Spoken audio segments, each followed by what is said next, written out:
Hey folks, welcome to the Triple T Thursday. For those just joining us, that's Tools, Tips, and Talk, where we'll discuss info for the knife maker. In today's episode, I'm going to show you what I think is one of the most genius ideas I've seen in a long time. The only part I'm upset about is I didn't come up with it. So I'm going to talk about the LaunchPad. And these are from Brian over at HouseMade, and this is just the most amazing idea I've seen in a long time.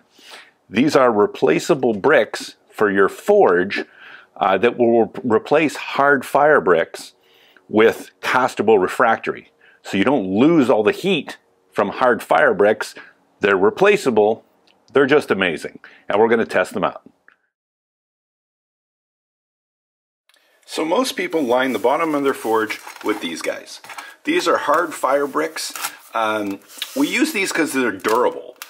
Because, you know, you're going to be putting stuff on them and hitting them with tongs and all kinds of things. You need them to be durable. The problem with these is they're not meant for insulation. Okay? They take a really, really long time to heat up, and that's not good in your forge.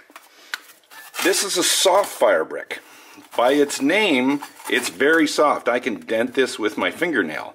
The great thing about these is that they insulate amazingly well. This is what kilns are made out of. But they're really soft. If you were to put these on the bottom of your forge, they would get destroyed so quick. So what's the option? What Brian has come up with is a 3D printed mold, okay, which you can pour refractory in. And he actually sells the bricks completed, and I'll put a link down in the description if you want to just go buy them, or you can buy the kit, the plans from Brian to get the STL files to 3D print them yourself, which is what I did. You can see, obviously this is going to be a negative, but you can see there's these wells in the bottom. And I'll show you on the completed bricks. And if you use flux, the wells will collect the flux instead of it going all over the bottom of your forge. Plus, we're going to be using castable refractory, which has excellent insulation properties, as good as the soft fire brick, but it's really, really tough. So let's pour these, and we're going to do a test between these and the hard fire bricks in the forge and just see how good they are. So here are the 3D molds that I printed. I printed two just so I could cast them both together. You can see they're just under an inch thick and basically the size of a fire brick. So let's talk about castable refractory. I'm going to use green cast. This is what the burner in my ribbon burner is made from. Of the three castable refractories, you got Castrolite, Mizu, and green cast. At least those are the three I'm going to talk about. Green cast is the toughest by far, like 4 times tougher than Castrolite. But it also has the worst thermal capabilities, the worst thermal insulation, but still light years ahead of fire brick. So I'm using this only because that's what I have left over. Castrolite would have the best conductivity, but it's not as tough. It's definitely you know, the least tough of the three. And then you got Mizu, which is kind of in the center. So we're going to be using this. First thing we're going to do is spray these with WD-40 just so they release. And then we're going to mix up some green cast and pour it in.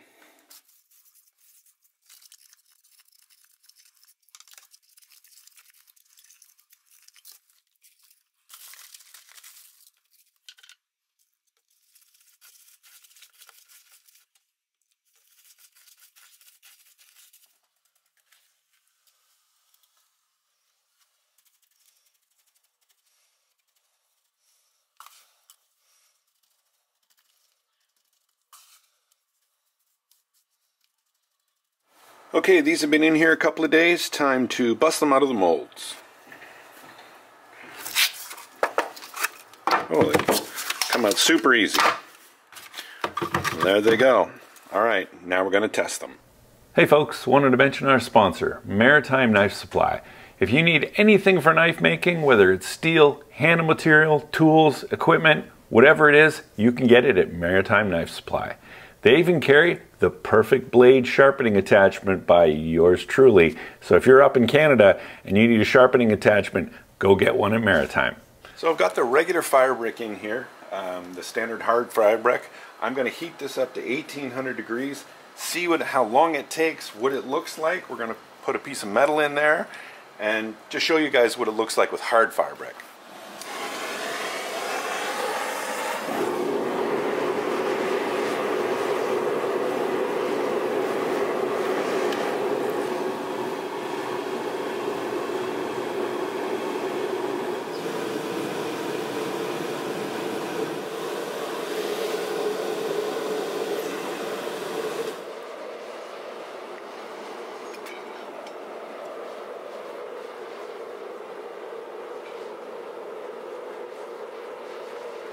The key here, folks, is to look at the forge when I place a piece of metal into it, and then move it around.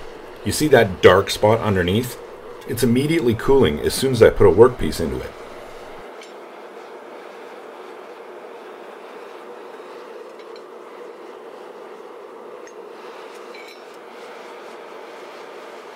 Okay, so it's the next day. The forge is totally cool. Now I'm going to remove the hard fire bricks.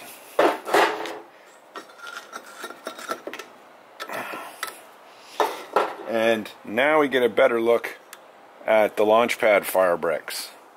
Okay, nice deep wells. If you use flux, the flux will go into these wells. It keeps your work, up off the surface because there's, the wells are going to keep it up.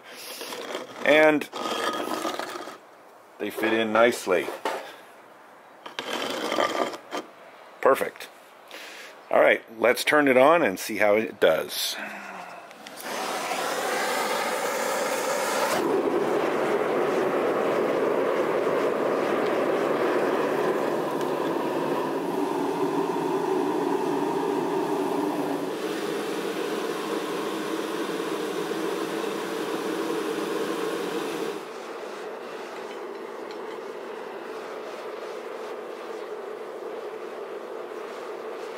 Now look at the difference with the LaunchPad. When I place a piece of metal in here and then move it, there's no color change at all. The area below the workpiece is maintaining temp, which means it's feeding all of that heat into the workpiece.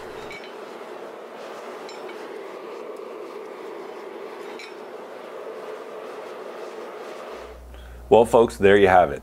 I was amazed at the difference. I thought there'd be a little bit of difference with the hard fire brick and the new fire brick. With heating up the forge, I didn't think it was going to be that dramatic. It was twice as fast to heat up the forge without the hard fire brick in the bottom, which is incredible. And then you saw the difference when I put a piece in there, even when it was up to temp, and I moved it on the hard fire brick, you could see the dark spot underneath it. You can tell that that's cooling, it's sucking the heat out of your workpiece or preventing the heat from going into it, however you want to think about it, and it not happening at all with the LaunchPads. So incredible upgrade to the forge. I'm very happy with it. I think you all should get one. Go over to HouseMade, check them out. While you're at it, why don't you pick up a perfect blade sharpening attachment from yours truly. You can get those over at HouseMade as well. So thanks for joining me on this one. Again, this was not a paid advertisement by Brian or anything like that. I bought these and I bought the plans for them and wanted to try them out, and I'm totally impressed. So I think you should all get them for your forge. Thanks for joining me, folks. We'll see you on the next one.